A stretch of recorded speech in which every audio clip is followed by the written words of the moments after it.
Au sommaire de ce journal, Félix Tshisekedi devant la presse, le président de la République a profité de son séjour à New York pour accorder une interview à nos confrères de France 24 et RFI. Les défenseurs des droits de l'homme des organisations non gouvernementales, membres de la société civile de la République démocratique du Congo, étaient ce samedi devant la presse pour examiner les différentes lois à traiter lors de la rentrée parlementaire de septembre. Le journal Natacha Bomongo. Bonsoir à tous et bienvenue dans ce journal. Félix Tshisekedi devant la presse internationale. Le président de la République a profité de son séjour à New York pour accorder une interview à nos confrères de France 24 et de RFI. Plusieurs questions étaient évoquées au cours de cet entretien, parmi lesquelles l'organisation des élections et la situation sécuritaire à travers les territoires nationaux. Suivez. Pendant près de 30 minutes, le chef de l'État s'est livré au jeu des questions et réponses avec les professionnels des médias français. Le retrait de la MONUSCO de la RDC a figuré parmi les préoccupations des journalistes. Le président de la République a estimé qu'après la tenue des élections, il n'y aura aucune raison de maintenir la mission onusienne en RDC, même s'il n'y a pas encore de calendrier de départ. L'arrestation du général Philémon Yave, intervenu en début de semaine, était également évoquée. Le chef de l'État a affirmé que le commandant des opérations militaires dans le Nord Kivu est poursuivi pour haute trahison. Philémon Yave a été accusé de vouloir permettre au M23 de prendre la ville de Goma. Les enquêteurs sont à pied d'œuvre pour le moment afin de tirer au clair ces accusations. Au sujet du conflit Teke-Eyaka, le chef de l'État a dénoncé une main noire. Confiant quant au futur de Bunagana, le commandant suprême des FARDC a précisé que l'évaluation de l'état de siège ne se fera qu'après la reprise de ce territoire qui est encore occupé par les M23. Au sujet des élections, le président de la République dit obtenir de la commission électorale indépendante les assurances de l'organisation des élections dans le délai. Devant la presse, Félix Tshisekedi, qui a affirmé la tenue des élections l'année prochaine, est resté confiant quant à sa réélection pour un second mandat. Le chef de l'État estime que ses adversaires politiques ont peur d'aller aux urnes compte tenu de ses réalisations. Suivez quelques réactions à ce sujet. En dépit des forces obscures qui ne veulent pas des élections et tiennent à les saboter, Félix Tshisekedi a confirmé la tenue des scrutins.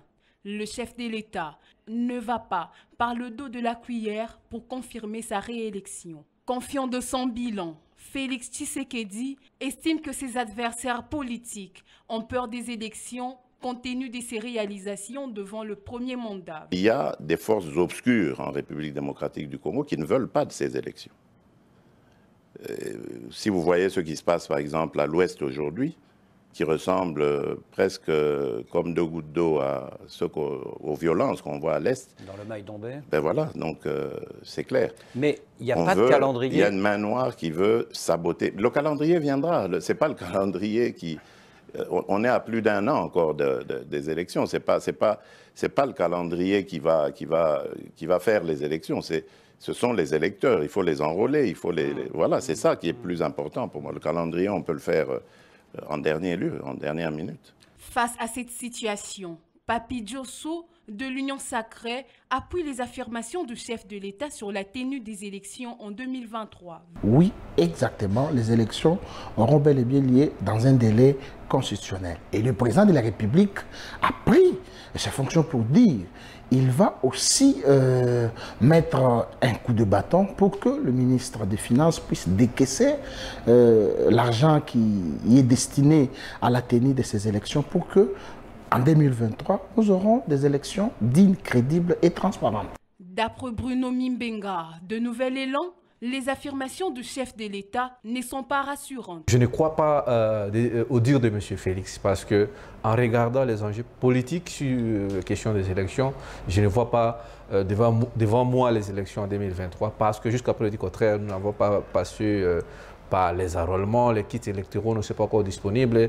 Donc je me pose des questions et que si les délais ne seraient pas respectés, donc M. Félix doit se préparer, il ne sera pas président de tous les Congolais. Rappelons que le chef de l'État, dans son interview aux USA, a parlé de la situation générale de la RDC, notamment sur le plan sécuritaire, politique et social. Dans un autre chapitre, le membre de la synergie des organisations non gouvernementales de droits de l'homme de la République démocratique du Congo se sont retrouvés ce samedi 24 septembre au siège du cadre de concertation de la société civile dans la commune de Limete. Il était question d'examiner les différentes lois pouvant assurer la bonne marche de ces organes de défense et des droits de l'homme. Stéphane Mouchipaï.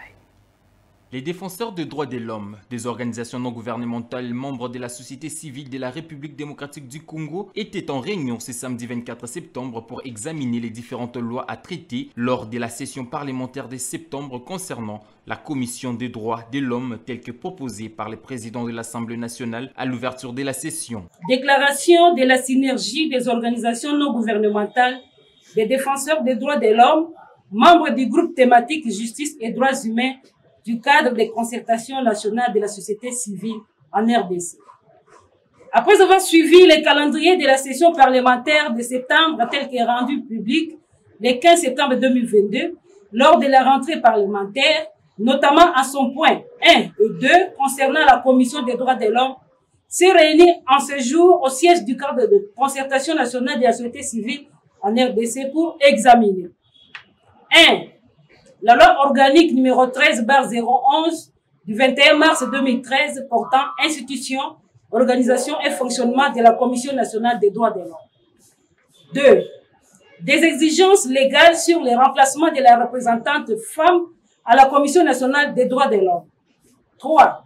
L'évaluation du processus d'adoption de la loi portant protection des défenseurs des droits humains. La synergie des défenseurs des droits de l'homme soumet ses doléances aux parlementaires afin d'en trouver gain de cause. Après analyse minutieuse, la synergie des organisations non gouvernementales de défense des droits de l'homme, membres du groupe thématique justice et droits humains du cadre de concertation nationale de la société civile RDC, fait la déclaration suivante. 1.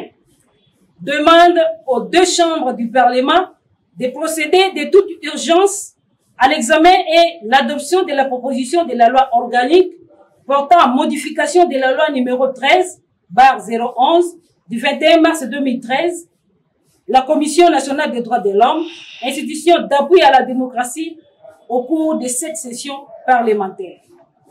2. Plaide pour le respect strict de la procédure de remplacement de la représentante de la composante droits des femmes au sein de la Commission nationale des droits de l'homme, dont la vacance a été créée par la démission de l'une de ses membres, et c'est conformément aux articles 15, 16 et 20 de la loi précitée. 3. Relève la nécessité et l'urgence de l'adoption par les deux chambres du Parlement du projet de la loi portant protection des défenseurs des droits de l'homme en RDC. 4. Et enfin, aux organisations de la défense des droits de l'homme de rester unies et vigilantes pour la défense de la cause commune dans l'exercice de la promotion, protection et défense des droits de l'homme en RDC. Cette structure de défense des droits de l'homme, membre de la société civile, s'attend à des résultats idoines après cette déclaration. Parlant élection au Maniema, la province connaîtra ses nouveaux dirigeants le 18 octobre prochain. C'est la Commission électorale nationale indépendante qui a fait cette annonce. Dans un communiqué de presse signé par le rapporteur adjoint, la CENI prévoit la campagne électorale du 14 au 16 octobre 2022 pour un vote prévu 2 jours après. La centrale électorale saisit cette occasion pour inviter l'Assemblée provinciale du Maniema, les partis et regroupements politiques ainsi que les potentiels candidats à mettre tout en œuvre pour la tenue des scrutins crédibles et apaisés.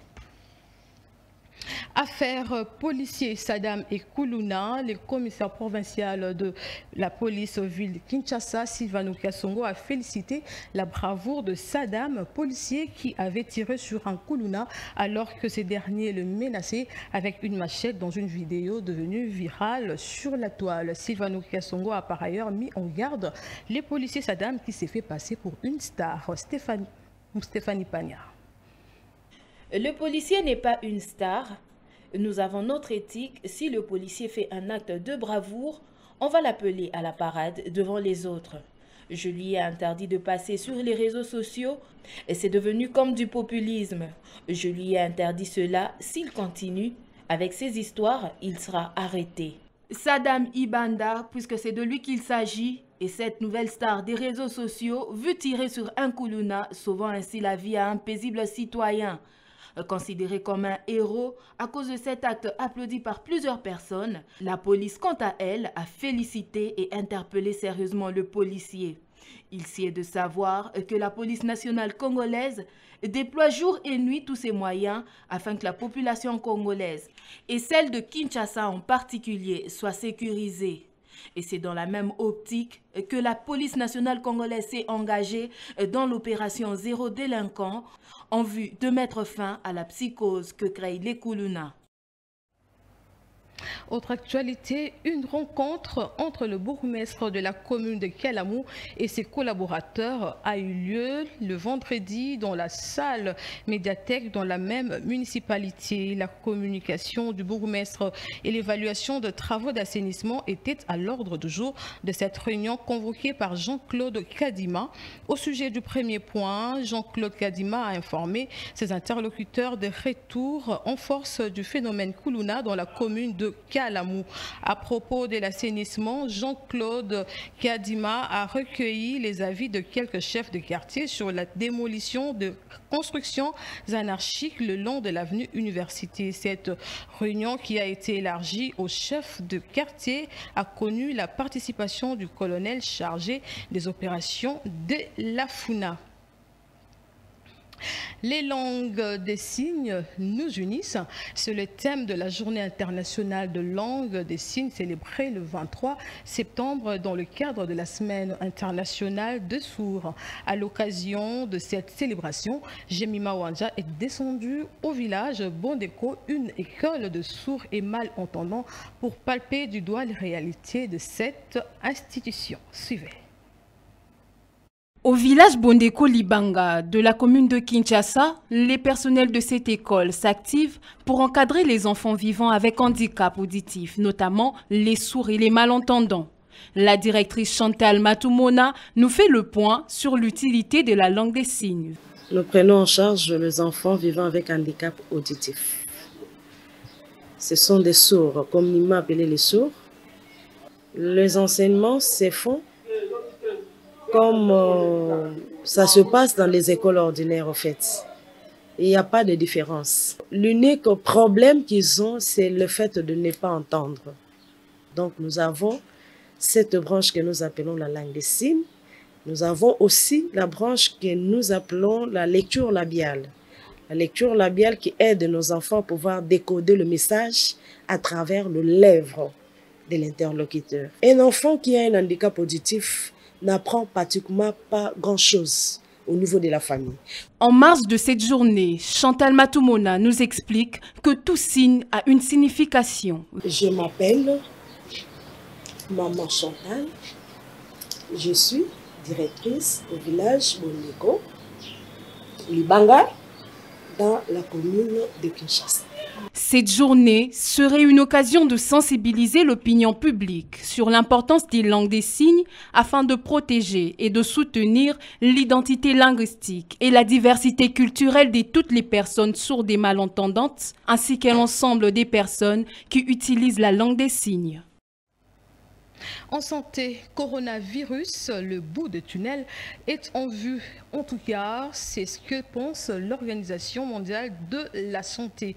Dans une conférence de presse tenue au siège de l'OMS, le directeur général de cet organisme a évoqué également la probable fin de la pandémie qui a fait plusieurs morts. Suivez.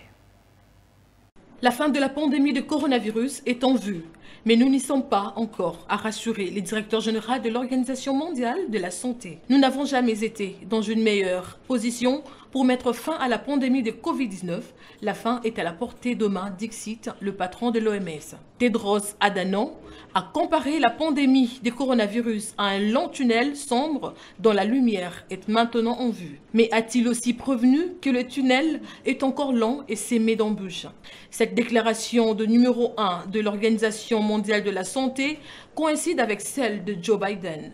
Le président américain a annoncé il y a quelques jours que la pandémie était terminée. Le nombre de décès dus au Covid dans le monde a baissé de 17%. L'Organisation mondiale de la santé juge tout de même trop le nombre de 10 000 décès par semaine de Covid et appelle à la prudence.